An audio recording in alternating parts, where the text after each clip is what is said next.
گیش تفصیل دے گئے ماجد رن. جی ماجد رن.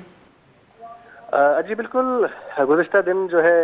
S P کے شارٹ لسٹڈ امیدواران ہیں ان کی جانب سے بلوچستان اسمبلی کے سامنے دھرنا دیا گیا، جس کے باعث رات کو جو ہے پولیس کی جانب سے ان کو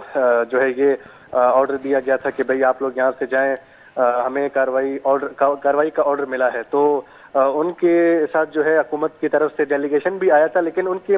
جو مذاکرات تھے وہ مکمل طور پر ناکام ہو چکے تھے، اور اپوزیشن اراکین بھی ان کے پاس آئے تھے، ان کو یقین دہانی کرائی کہ ہم آپ کے اس مسئلے کو اسمبلی میں اجاگر کر رہے ہیں اور آپ کے اس آواز کو ہم مزید بھی اٹھائیں گے. تو رات کو تو یہ دھرنا ختم کیا گیا تھا، لیکن آج صبح جو ہے میٹروپولیٹن سے ان امیدواروں کی جانب سے ایک پرامن ریلی نکالی جا رہی تھی. ریلی سے جو ہے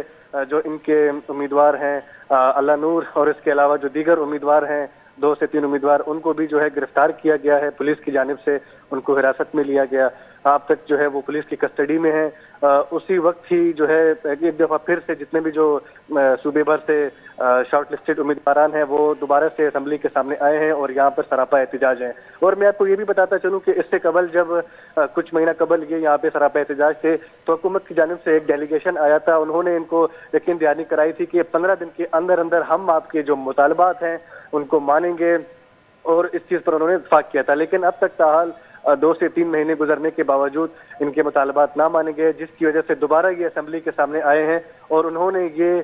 کہا ہے جو امیدواران ہیں کہ جب تک ہمیں مستقل آرڈرز نہیں دیے جاتے اس وقت تک ہم اسمبلی کے سامنے سے اپنا یہ احتجاجی دھرنا ختم نہیں کریں گے. جی بہت بہت شکریہ ماجد.